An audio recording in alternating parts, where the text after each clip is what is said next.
Hello दोस्तों, अविनाश जी computer channel में आपका स्वागत है। आज हम बताएंगे संस्कृत के विषय में, संस्कृत व्याकरण के विषय में।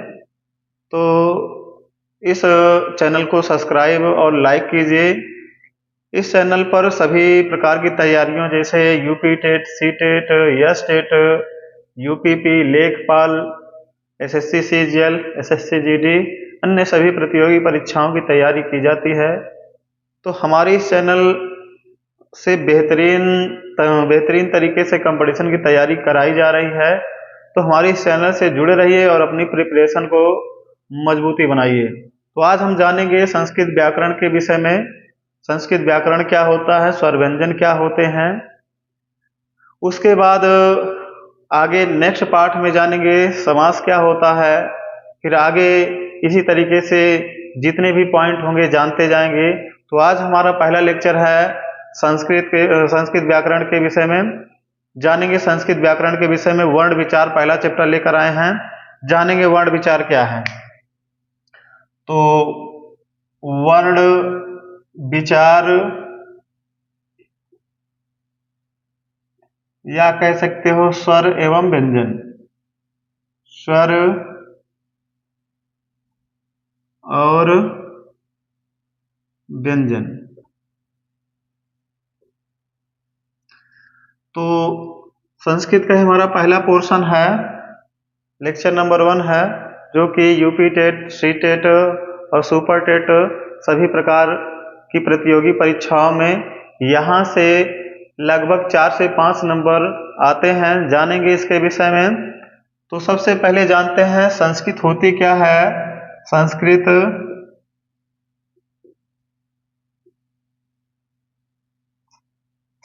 का जब हम संधि विच्छेद करते हैं तो बेटा संस्कृत का संधि विच्छेद करने के बाद ये बनता है सम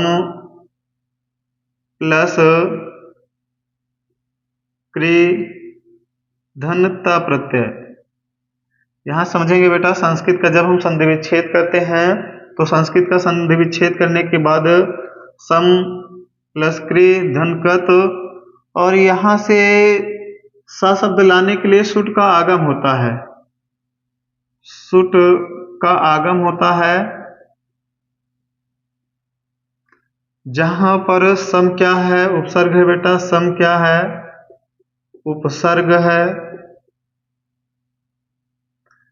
अक्री क्या है, धातु है। क्री क्या है, धातु है। और त क्या है, प्रत्यय है। त क्या है, प्रत्यय है। तो बेटा बहुत इंपॉर्टेंट है, कभी कभी ये भी परीक्षा में पूछा जाता है कि संस्कृत का संधि विच्छेद क्या होता है। संस्कृत को जब तोड़ते हैं तो ये बनता है सम धन क्री धन कत। सम क्या होता है, उपसर्ग होता है। क्री क्या होता है, धातु होता है। और ता क्या होता है, प्रत्यय होता है। स शब्द लाने के लिए यहाँ पर शुट का आगम होता है, जिससे किसका निर्माण हो जाता है, संस्कृत का। अर्थात संस्कृत शब्द जानेंगे। संस्कृत शब्द का मतलब होता है, संस्कृत शब्द का मतलब होता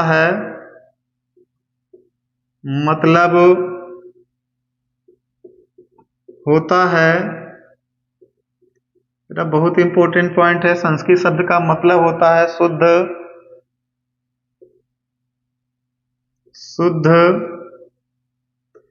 परिष्कृत,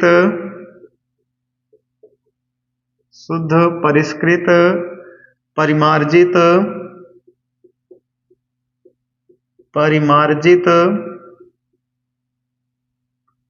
परिनिष्ठित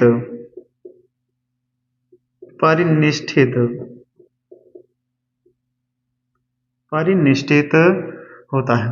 तो यहाँ बेटा जाने हैं संस्कृत के विषय में। संस्कृत जानेंगे। संस्कृत को जब हम तोड़ते हैं तो क्या बन जाता है, सम प्लस क्री धातु। सम उपसर्ग है, क्री क्या है, धातु है, कत क्या है, प्रत्यय है। जहां से सुट का आगम होता है, जिससे इस सा का निर्माण होता है। तो पूरे का जोड़कर जब पढ़ेंगे पूरे को, तो क्या बन जाएगा, संस्कृत। क्या बन जाएगा, संस्कृत। जहां पर संस्कृत शब्द का क्या मतलब होता है? संस्कृत शब्द के कई अर्थ होते हैं। जैसे आपका संस्कृत का मतलब होता है शुद्ध, परिष्कृत, परिमार्जित एवं परिनिष्ठित। ये जो भाषा होती है यही क्या कहलाती है? संस्कृत कहलाती है। तो जान रहे हैं संस्कृत, फिर जानेंगे संस्कृत व्याकरण के विषय में। तो संस्कृत व्याकरण जानेंगे क्या होता है, तो यहाँ लिखेंगे क्या? व्याकरण। बेटा व्याकरण का इसी तरीके से तोड़कर हम बताएंगे व्याकरण क्या होता है। व्याकरण का पहले हम संधि विच्छेद करते हैं। तो व्याकरण को जब तोड़ेंगे तो बी बनेगा। बी भी क्या है? आपका उपसर्ग है। फिर बनेगा आंग।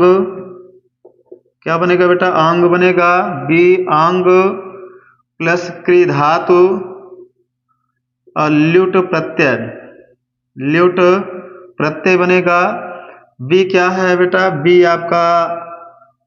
आपका उपसर्ग है। बी आपका उपसर्ग है। आंग भी क्या है? उपसर्ग है। आंग भी बेटा क्या है? आपका उपसर्ग है। और क्री क्या है? धातु है। क्री क्या है? धातु है। और ल्युट क्या है? ल्युट आपका बेटा ये प्रत्यय है। क्या है? प्रत्यय है, जहां पर अन का आदेश होता है। ल्युट प्रत्यय में अन का आदेश हो जाता है, जिससे यानी सभी शब्दों को जोड़ करके जिससे किसका निर्माण हो जाता है? व्याकरण का। तो व्याकरण जानेंगे क्या होता है। व्याकरण का संधि विच्छेद करेंगे तो बी धन आंग धन क्री धन ल्युट, यानी एक शब्द में एक या एक से अधिक उपसर्ग हो सकते हैं। जरूरी नहीं है कि एक ही उपसर्ग हो किसी शब्द में। संस्कृत वाले शब्द में एक या एक से अधिक भी उपसर्ग हो सकते हैं। तो यहाँ बनेगा व्याकरण का वी उपसर्ग है, आंग भी क्या है? उपसर्ग है, क्री क्या है? धातु है, ल्युट क्या है? प्रत्यय है, जहां पर अन का आदेश हो जाता है, जिससे व्याकरण का क्या हो जाता है? निर्माण हो जाता है। अब जानेंगे व्याकरण की उत्पत्ति कैसे हुई। तो इसकी उत्पत्ति करने के लिए संस्कृत के तीन मुनियों ने इस पर प्रयास किया है व्याकरण को क्रमबद्ध करने के लिए, सुसज्जित करने के लिए। तो उन मुनियों के विषय में जानेंगे कौन कौन मुनि थे जो संस्कृत व्याकरण को सुसज्जित किया है। ठीक है, तो जानेंगे, आगे जानेंगे संस्कृत व्याकरण के विषय में। तो आगे बेटा जानेंगे संस्कृत व्याकरण को तीन मुनियों ने मिलकर आगे बढ़ाया है। वो कौन कौन है? उन्हें संस्कृत के त्रिमुनि के नाम से भी जाना जाता है। संस्कृत के त्रिमुनि। संस्कृत व्याकरण को तीन मुनियों द्वारा लिखा गया है। संस्कृत व्याकरण को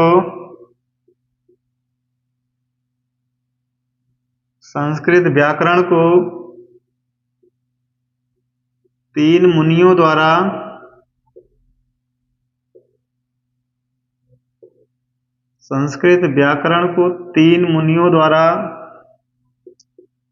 लिखा गया है, जिन्हें त्रिमुनि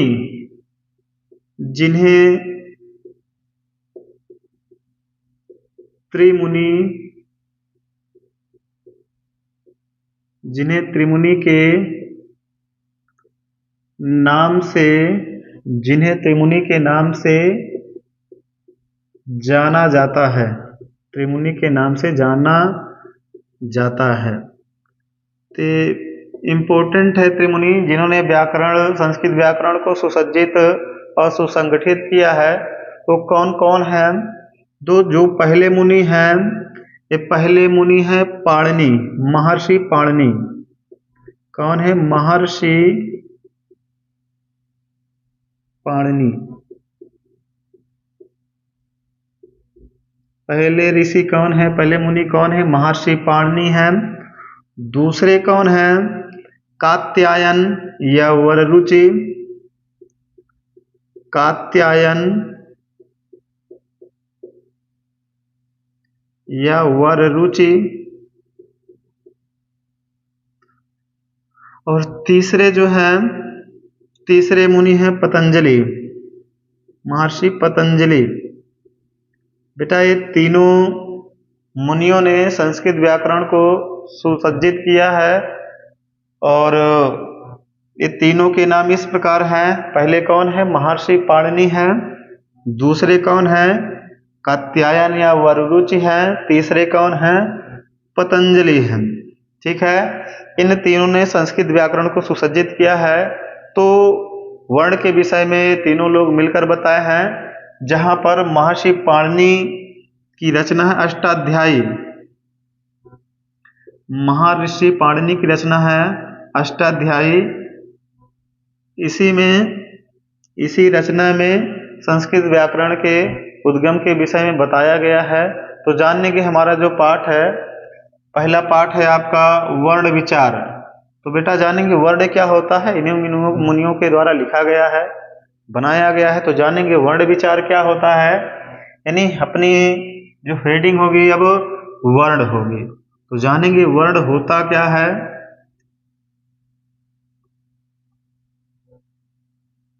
जानेंगे वर्ण क्या होता है। वर्ण या अक्षर। वर्ण या अक्षर। तो वर्ण या अक्षर है क्या? जैसे हम मुख से जिन ध्वनियों का उच्चारण करते हैं, कुछ भी बोलेंगे वो तो सभी क्या है? वर्ण या अक्षर है। कोई भी शब्द बोलेंगे तो क्या है? वर्ण या अक्षर है।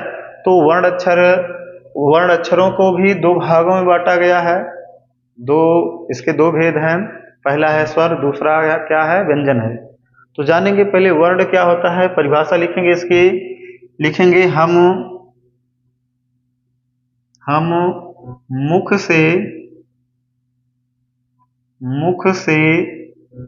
जिन ध्वनियों का उच्चारण करते हैं, हम मुख से जिन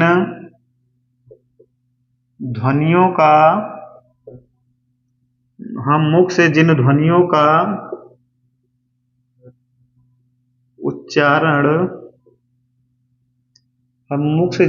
का उच्चारण करते हैं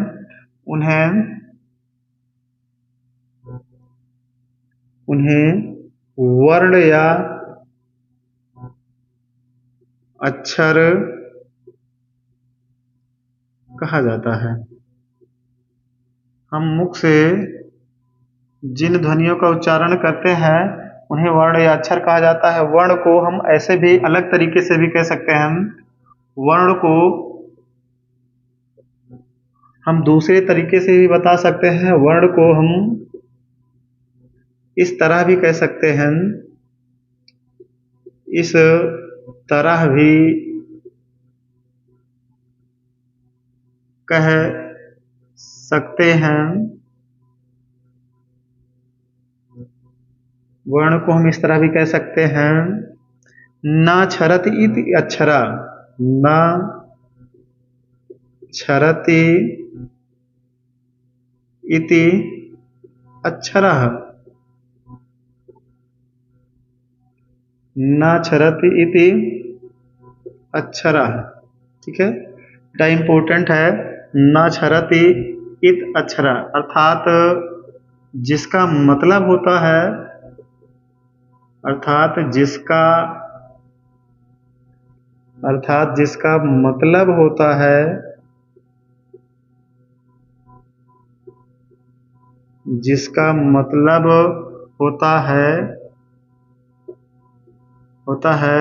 क्षरण या विनाश न हो। जिसका मतलब होता है क्षरण या विनाश न हो तो वे वर्ण या अक्षर कहलाते हैं। वर्ण या अक्षर कहलाते हैं।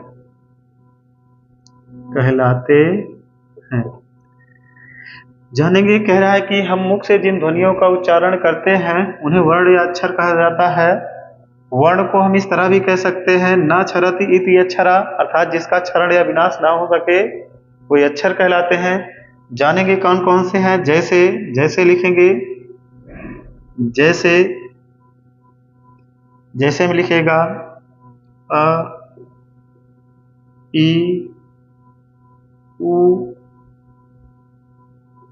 क ख ग आदि। ये सभी आपके क्या हैं, वर्ण या अक्षर हैं। तो वर्ण या अक्षर के विषय में हम जाने क्या है वर्ण या अक्षर। हम बताए कि हम मुख से जिन ध्वनियों का उच्चारण करते हैं उन्हें अक्षर या वर्ण कहा जाता है। वर्ण को हम इस तरह भी कह सकते हैं, न क्षरति इति अक्षरा, अर्थात जिसका क्षरण या विनाश ना हो सके वे क्या हो अक्षर। जिनका क्षरण या विनाश का मतलब जो नष्ट ना किए जा सके वे क्या कहलाएंगे, वर्ण या अक्षर। ये जो सभी ध्वनियां हैं इनको ना तो हम इनका विनाश कर सकते हैं ना इनको हम नष्ट कर सकते हैं, इसीलिए सभी ध्वनियां क्या कहलाती हैं, वर्ण या अक्षर कहलाती हैं। तो अब हम जानेंगे वर्ण या अक्षर के भेद। वर्ण या अक्षर कितने प्रकार का होता है इनके भेद को जानेंगे। तो इसको लिख लीजिए, फिर आगे चलते हैं। जानेंगे वर्ण या अक्षर होता क्या है, वर्ण अक्षर के भेद के विषय में। तो वर्ण या अक्षर दो प्रकार के होते हैं। पहला कौन सा है बता ही चुके हैं, पहला है आपका स्वर और दूसरा क्या है, व्यंजन। पहला आपका है स्वर, दूसरा क्या है, व्यंजन। लिखेंगे वर्ण के भेद, वर्ण के भेद। बेटा जो वर्ण होता है, वर्ण दो प्रकार के होते हैं। कौन कौन से होते हैं आपको बता ही चुके हैं। जो पहला होता है स्वर होता है, जो पहला होता है वो स्वर होता है। दूसरा कौन सा होता है, व्यंजन होता है। दूसरा कौन सा होता है, व्यंजन होता है। स्वर को एक अन्य नाम से जाना जाता है, क्योंकि जब हम प्रत्याहार पढ़ाएंगे तो वहां पर बताएंगे स्वर को एक अन्य नाम से भी जाना जाता है जिसे हम अच कहते हैं, जिसे क्या कहते हैं, अच कहते हैं। अब व्यंजन को भी एक अन्य नाम से जाना जाता है जिन्हें हम हल कहते हैं, जिन्हें हम क्या कहते हैं, हल। तो स्वर हो गए। स्वर को मुख्यतः तीन भागों में बांटा गया है। पहला जो भाग है आपका, पहला आपका है ह्रस्व स्वर, ह्रस्व स्वर। और जो दूसरा भाग है दीर्घ स्वर है, दीर्घ स्वर है।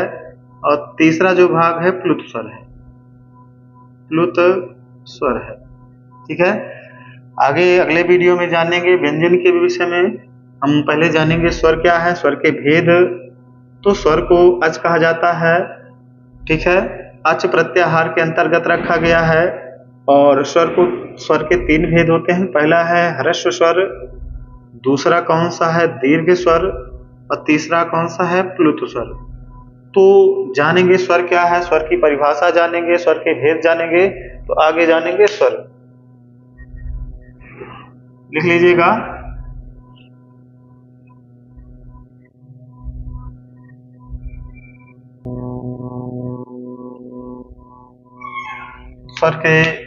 स्वर जानेंगे बेटा। स्वर क्या होता है, लिखेंगे स्वर। स्वर को अच प्रत्याहार के अंतर्गत रखा गया है। तो स्वर का एक अन्य नाम अच भी होता है, अच। तो हम लिखेंगे स्वर की परिभाषा जानेंगे, स्वर क्या होता है। लिखेंगे वे ध्वनियां, वे ध्वनियां जिनके उच्चारण में, जिनके उच्चारण में, जिनके उच्चारण में किसी अन्य वर्ण की, वे ध्वनियां जिनके उच्चारण में किसी अन्य वर्ण की आवश्यकता आवश्यकता नहीं होती है, नहीं होती है, नहीं होती है, स्वर कहलाते हैं। स्वर कहलाते हैं। ठीक है, स्वर को बता चुके हैं। स्वर को अच के नाम से भी जाना जाता है, अच प्रत्याहार है। ठीक है, तो कुल स्वरों की संख्या, कुल स्वरों की संख्या संस्कृत में 9 होती है, जबकि हिंदी में 11 होती है। कुल स्वरों की संख्या संस्कृत में कितनी होती है बेटा? 9 होती है। ठीक है, इस पॉइंट को याद रखिएगा, कई बार पेपर में आ चुका है यूपी टेट में। तो कुल स्वरों की संख्या कितनी होती है? 9 होती है। उसके बाद कौन कौन से हैं जानेंगे स्वर, जानेंगे कौन कौन से स्वर हैं, लिख लेंगे। अ, ई, उ, ऋषि, लृ, ए, ओ, ऐ और औ। ये टोटली कुल मिलाकर के 9 स्वर हैं। कौन कौन से हैं? अ, ई, उ, ऋषि, लृ, ए, ओ, ऐ और औ। जिसमें से शुरू के 5 स्वर जो हैं, शुरू के 5 स्वर जो हैं मूल स्वर कहलाते हैं। शुरू के 5 स्वर मूल स्वर कहलाते हैं, इन्हें मूल स्वर कहा जाता है, यानी इनको कहा जाता है मूल स्वर। ठीक है बेटा, याद रखिएगा, शुरू के 5 स्वर जो होते हैं मूल स्वर कहलाते हैं। कौन कौन से हैं? तो छोटा आ है, छोटी ई है, छोटा ऊ है, ऋषि है और लृ है और लृ है।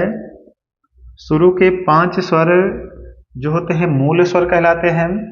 ये भी कई बार पेपर में पूछा गया है कि मूल स्वरों की संख्या कितनी है, तो मूल स्वरों की संख्या कुल मिलाकर 5 है। उसके बाद 5 स्वरों के बाद जो 4 स्वर और बचते हैं, इन्हें कहा जाता है संयुक्त स्वर या मिश्रित स्वर, यानी इनको कहा जाता है संयुक्त स्वर या मिश्रित स्वर। संयुक्त स्वर या मिश्रित स्वर ये कौन कौन से हैं जानेंगे। ए है, ओ है, ऐ है और औ है, इनकी टोटल संख्या कितनी है? 4 है। ये भी इम्पोर्टेंट है, कई बार ये भी पूछा गया है कि संयुक्त स्वर या मिश्रित स्वर कितने होते हैं, तो 4 होते हैं। कभी कभी पूछ लेता है कि जो ए स्वर है एक किन 2 स्वरमूल स्वरों से मिलकर बना है, तो जानेंगे ये किससे मिलकर बना है। तो जो ए स्वर है, ए, इसका जो निर्माण हुआ है आ प्लस छोटा आ प्लस छोटी ई के द्वारा हुआ है। आ प्लस छोटी ई के द्वारा ए का निर्माण हुआ है और ओ का जो निर्माण हुआ है, ओ का आ प्लस छोटा उ के द्वारा हुआ है। आ प्लस छोटा उ के द्वारा ओ का निर्माण हुआ है। और जो ऐ है, ऐ का निर्माण आ प्लस ऐ का जो निर्माण है, ऐ का निर्माण आ प्लस ए के द्वारा हुआ है। आ प्लस ए के का निर्माण, ऐ का निर्माण आ प्लस ए के द्वारा हुआ है। और औ का जो निर्माण है, औ का निर्माण जो है आ प्लस ओ के द्वारा हुआ है। आ प्लस ओ के द्वारा इसका निर्माण हुआ है औ का। तो ये चारों इम्पोर्टेंट है, ये आपके संयुक्त स्वर या मिश्रित स्वर कहे जाते हैं। ए का निर्माण आ प्लस ई के द्वारा हुआ है, ओ का निर्माण आ प्लस उ के द्वारा हुआ है, ऐ का निर्माण जो है आ प्लस ए के द्वारा हुआ है, औ का जो निर्माण है आ प्लस ओ के द्वारा हुआ है। तो ये स्वर आपके हो गए, जिसमें 9 है, स्वरों की संख्या टोटली 9 है। इनको बोलने के लिए किसी अन्य वर्ण की आवश्यकता नहीं होती है, ना सहायता लेनी पड़ती है। इनकी संख्या टोटली कितनी है? 9 है। आ ई उ री री ए ओ ऐ और औ, जिसमें से आपके शुरू के 5 स्वर जो होते हैं मूल स्वर कहलाते हैं। ये कौन कौन से हैं? आ ई उ री री। और शुरू लास्ट के जो 4 स्वर होते हैं संयुक्त स्वर या मिश्री स्वर कहलाते हैं। ये कौन कौन से हैं? ए ओ ऐ औ। इनकी टोटल संख्या कितनी है? 4 है। अब ए का जो निर्माण हुआ है, ए का निर्माण आ प्लस छोटी ई यानी छोटा आ प्लस छोटी ई के द्वारा ए का निर्माण हुआ है। ओ का जो निर्माण है आ प्लस छोटा ओ के द्वारा ओ का निर्माण है। और ऐ का जो निर्माण है आ प्लस ए के द्वारा ऐ का निर्माण है। औ का जो निर्माण हुआ है आ प्लस ओ के द्वारा औ का निर्माण हुआ है। तो ये रहा स्वर के विषय में। अब जानेंगे स्वर के भेद। स्वर के 3 भेद बताए हैं आपको। आपका पहला था ह्रस्व स्वर, दूसरा था दीर्घ स्वर और तीसरा था आपका प्लुत स्वर। तो जानेंगे ह्रस्व स्वर, दीर्घ स्वर और प्लुत स्वर के विषय में।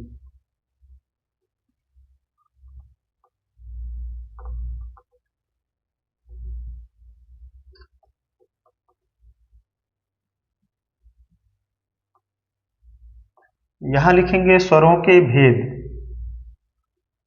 स्वरों के भेद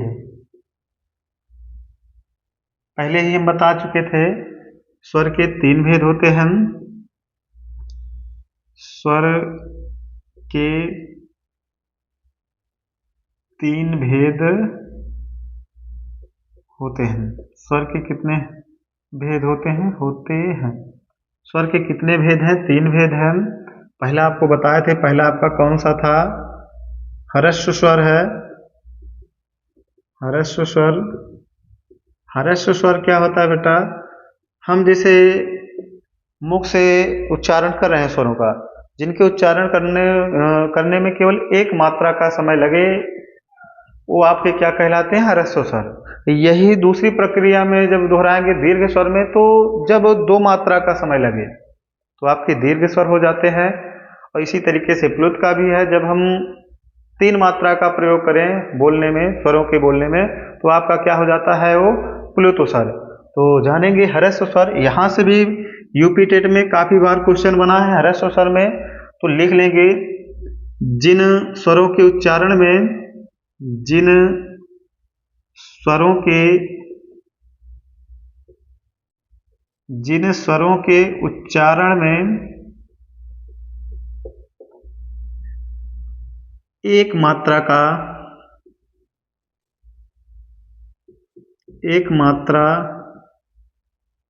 का प्रयोग होता है,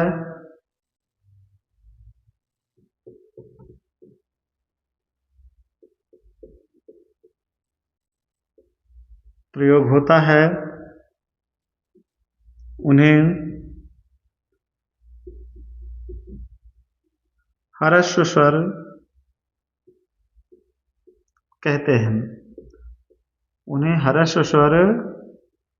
हैं। बेटा ये भी इम्पोर्टेंट है कि हम जिन स्वरों के उच्चारण करने में केवल एक मात्रा का समय लगता हो या प्रयोग करना पड़ता हो, उसे हम क्या कहेंगे? ह्रस्व स्वर कहेंगे।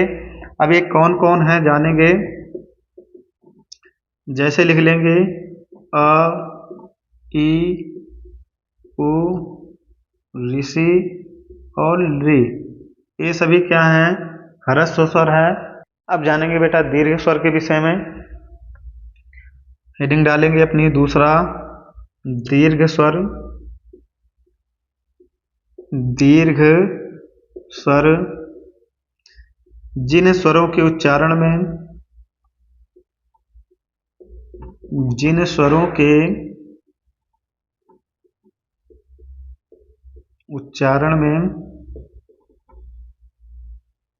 दो मात्रा का समय लगता है, उन्हें दीर्घ स्वर कहते हैं। दीर्घ स्वर कहते हैं। जैसे कौन कौन से हैं बेटा, इनको जान लेंगे। यहाँ से भी क्वेश्चन पूछा गया है, तो कैसे जो कौन कौन से हैं लिख लेंगे। बड़ा आ है, बड़ी ई है, बड़ा ऊ है, बड़ा ऋषि है, ए है, ओ है, ऐ है और अ है। इनकी कुल संख्या 1 2 3 4 5 6 7 और 8 है।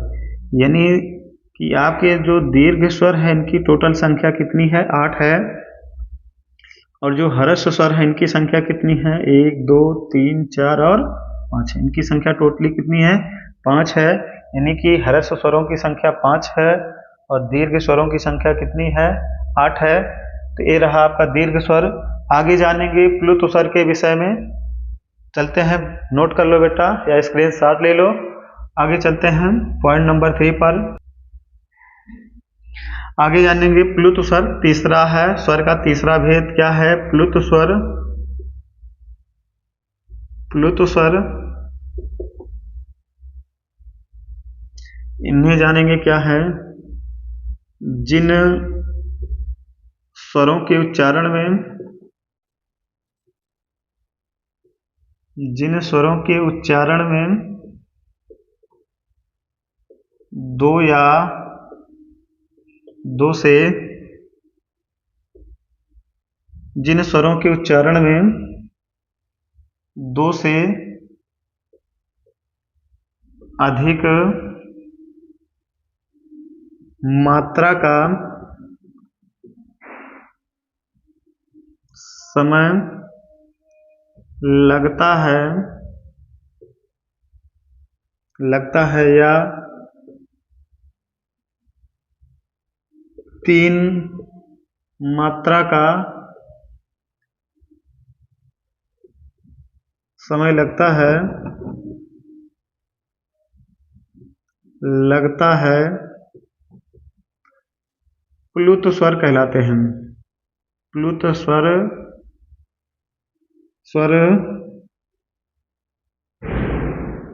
कहलाते हैं। प्लुत स्वर कहलाते हैं। इनका प्रयोग, प्लुत स्वरों का प्रयोग, प्लुत स्वरों का प्रयोग, प्लुत स्वरों का प्रयोग प्रायः वेदों में होता है। वेदों में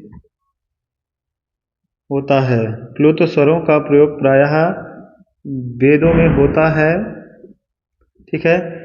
प्लुत स्वर यानी इसका एक विशेष प्रकार का चिन्ह है। प्लुत स्वर का चिन्ह, प्लुत स्वर का चिन्ह यह होता है।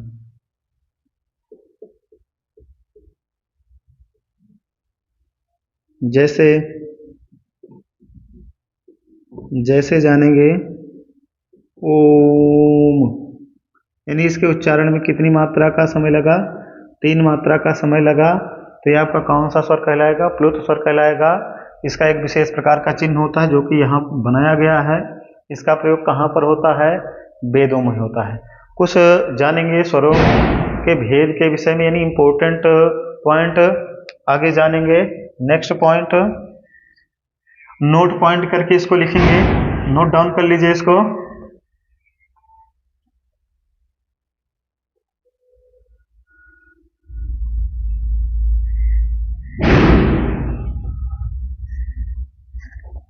चलिए नोट पॉइंट करके लिखेंगे यहाँ पर।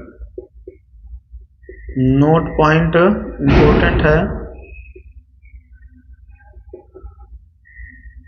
ठीक है। पॉइंट नंबर 1 लिखेंगे, अ, ई, उ और री। प्रत्येक वर्ण के 18 भेद होते हैं, के 18 भेद होते हैं। ये आपका इम्पोर्टेंट पॉइंट है बेटा कि यानी आ, ई, ओ और री प्रत्येक वर्ण के 18 भेद होते हैं। 18 भेदों को भी जानेंगे। पहला है दूसरा नोट पॉइंट लिखेंगे कि री, ए, ओ, ऐ और औ के 12 भेद होते हैं। के 12 भेद होते हैं। के 12 भेद होते हैं। और तीसरा जानेंगे ऋषि और लृ, ऋषि एवं लृ के कुल 30 भेद होते हैं। 30 भेद होते हैं। तो बेटा यहाँ आज रहा स्वर के विषय में, जहाँ पर आ, ई, उ, री प्रत्येक वर्ण के 18 भेद होते हैं। री, ए, ओ, ऐ, औ के 12 भेद होते हैं। ऋषि एवं लृ के कुल 30 भेद होते हैं। ये रहा हमारा स्वर का टॉपिक। आगे जानेंगे नेक्स्ट वीडियो में व्यंजन के टॉपिक के विषय में। बस आज के लिए इतना ही। धन्यवाद। हमारे चैनल पर इसी तरीके की बेहतरीन जानकारी के लिए हमारे चैनल को लाइक और सब्सक्राइब कीजिए और इसे आगे बढ़ाइए। धन्यवाद। आगे जानेंगे नेक्स्ट वीडियो में।